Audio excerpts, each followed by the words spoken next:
Warren William here from Smartest Data, the crypto bomb, billions gone, what went wrong? So now what's the future for cryptocurrencies? In this video, I will look at the crypto saga and FTX from different angles. The unwitting role or misinterpretation of the finance and investment industries and the financial media.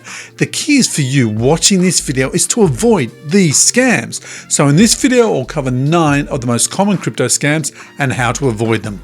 This will save you a lot of grief and a lot of money. Let's investigate and see what we can find out.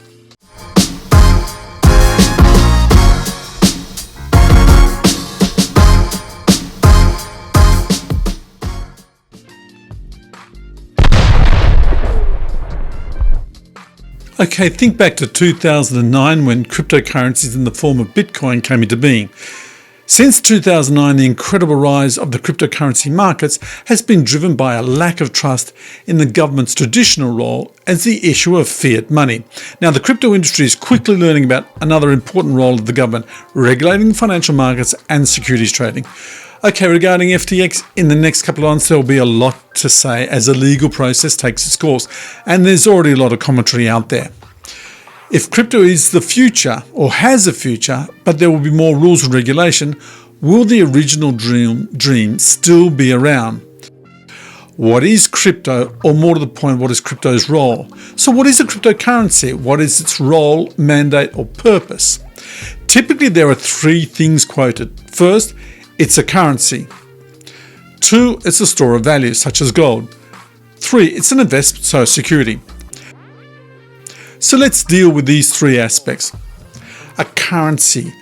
A cryptocurrency such as Bitcoin can be a way to trade, negotiate, exchange, or barter. The name makes it sound like a money, but it's not. But anything can be used in exchange or money if the 2 parties agree. If they agree that bananas or pineapples can exchange in barter, so be it. Yes, cryptocurrencies are a form of money. Okay, so is the US dollar. But the US government is not about to let another currency to compete with the US dollar by being regulated as a money in the US. Can you imagine the conversation? It's not going to fly.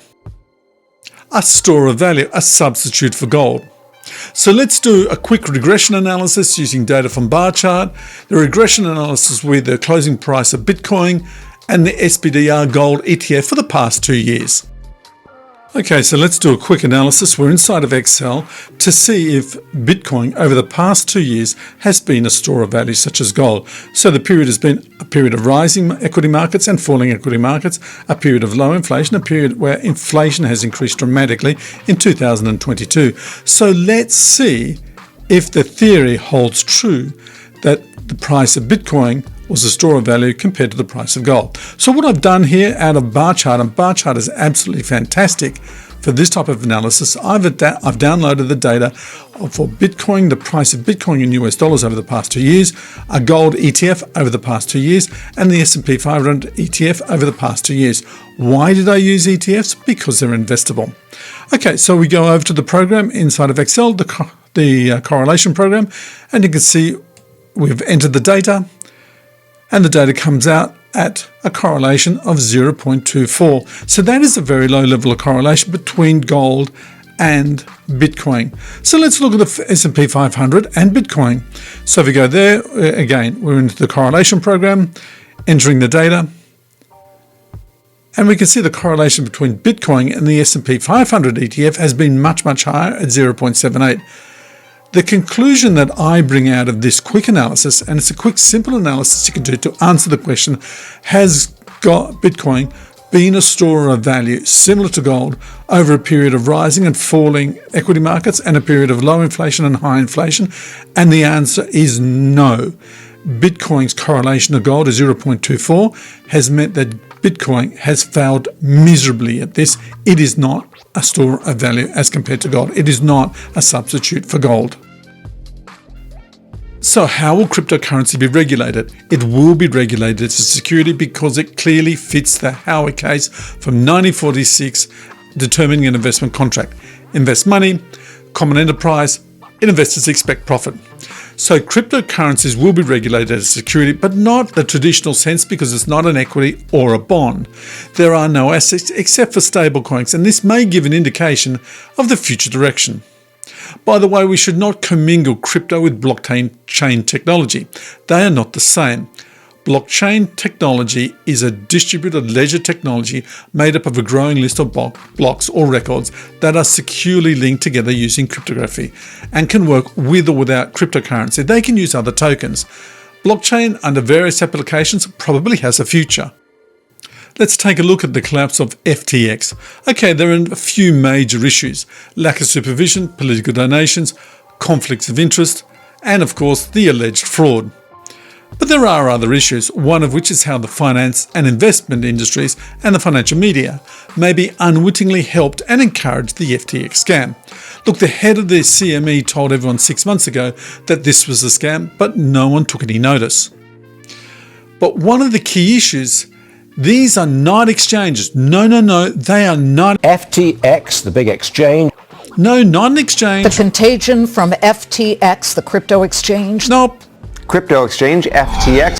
No, not an exchange. It's one of the world's largest crypto exchanges. Still not an exchange. The high-profile crypto exchange FTX invests. Still not an From exchange. Bankman-Fried's crypto exchange, FTX, in a way. No. Well, first of all, I think there's some misconceptions here about FTX. People are referring to it as an exchange, but it's not an exchange. I mean, it's like a brokerage.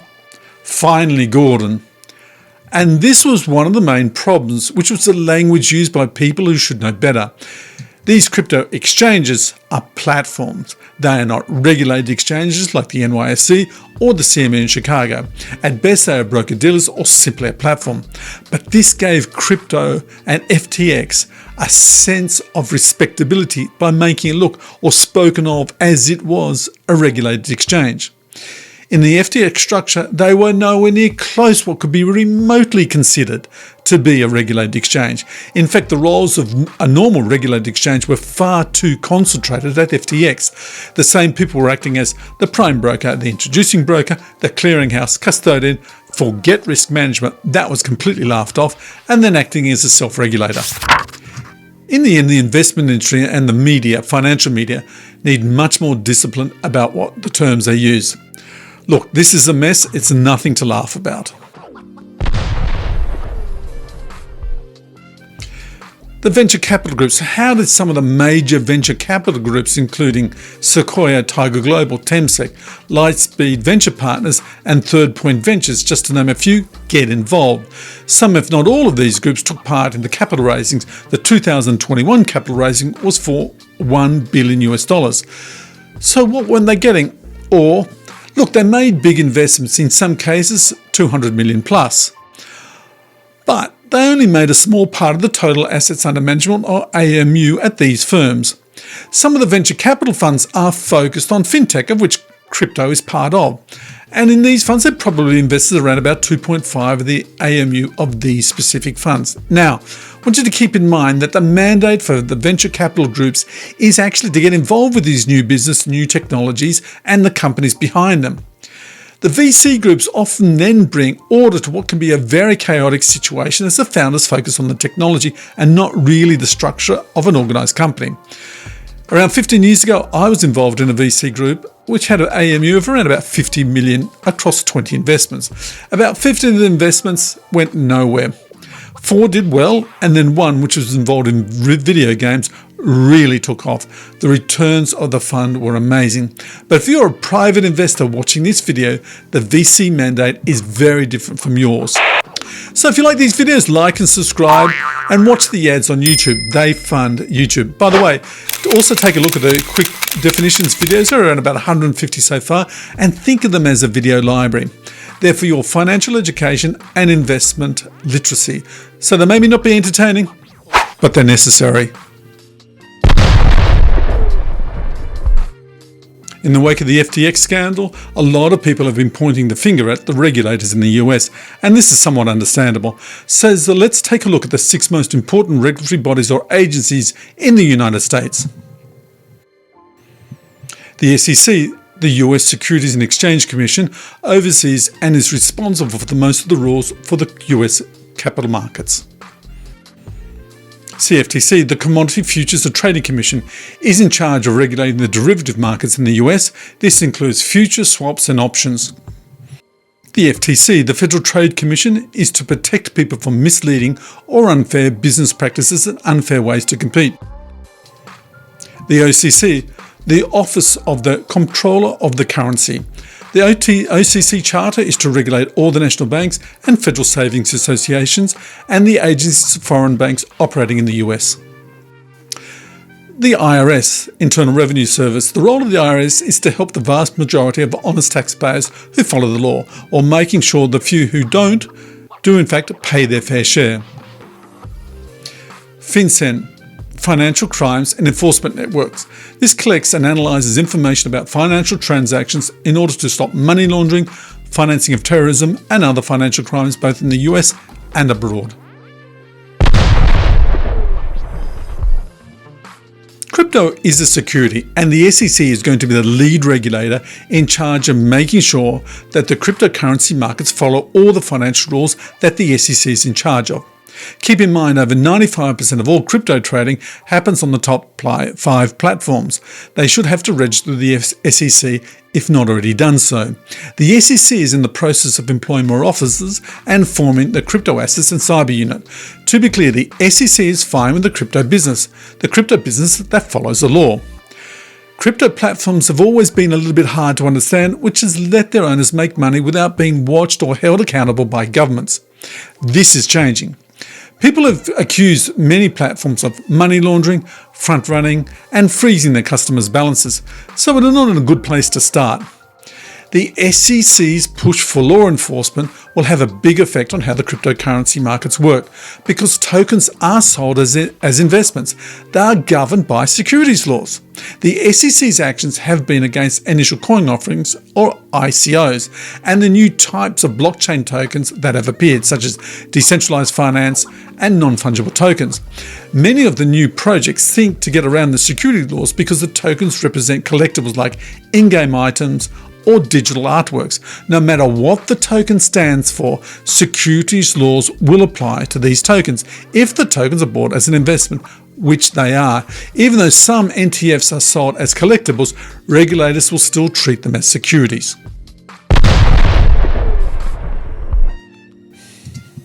Okay, so let's take a look at the crypto scams. There are many ways scams involving investments in cryptocurrencies work and different ways to steal cryptocurrency. Here are the 9 of the most common scams.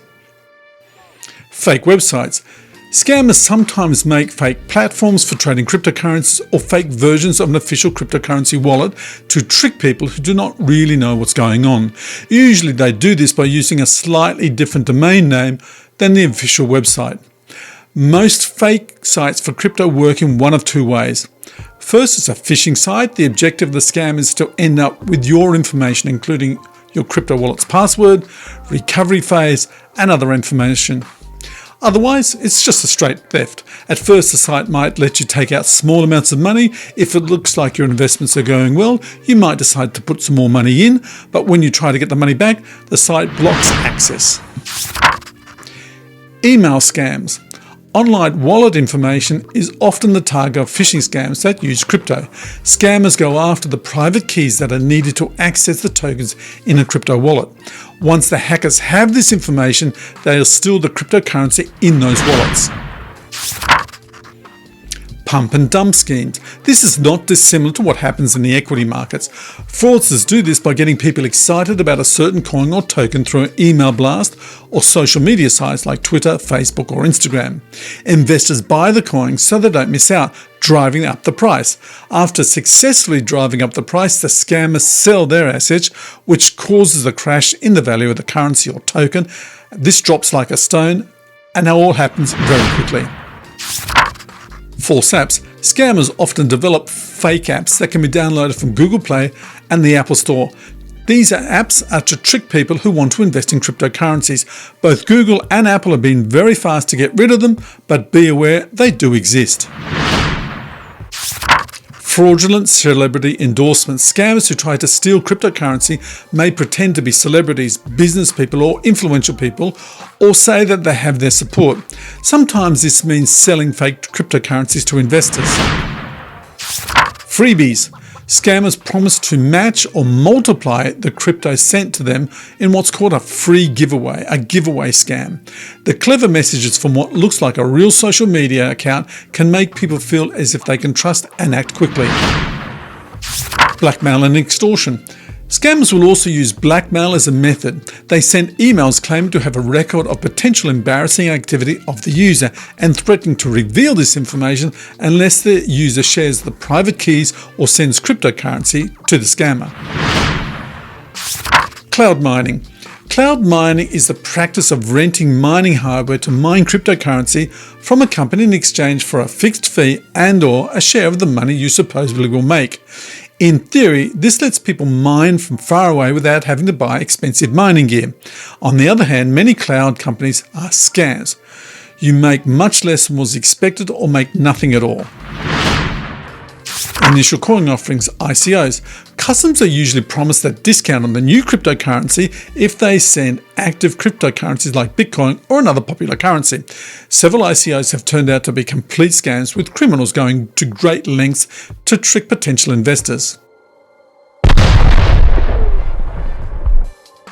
About all your investments, think and question, does it make sense?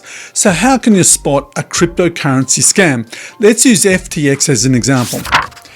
Returns that were guaranteed. In the case of FTX, this was around about 8%. Because investments can go up and down, no one for sure can say how much money they will make in the future. Any crypto offer that says you'll make money for sure is a red flag. Too much marketing. FTX used YouTubers and sports stars and sports teams to push their product. Every business does its own advertising. On the other hand, crypto fraudsters attract people by spending a lot of money on marketing, like online ads, paid influence, promotions, and so on. If the marketing for a cryptocurrency offering seems pushy or makes big claims without any proof, walk away. White paper. A white paper is one of the most important parts of an ICO, and every cryptocurrency should have one. The white paper should talk about who made the cryptocurrency and how it will work. If the white paper makes no sense, or even worse, doesn't exist, walk away. Unnamed team members. In the case of FTX, the people did not have the right skill base or experience to do the roles. As with any investment business, the key players should be easy to find. Usually this means that the people in charge of the investment business have easy to find biographies and are active on social media. Do the background checks that are needed. But if you do not know how to do these checks, why are you thinking about investing in a cryptocurrency in the first place? Understand your experience and limitations, particularly with a new field such as crypto.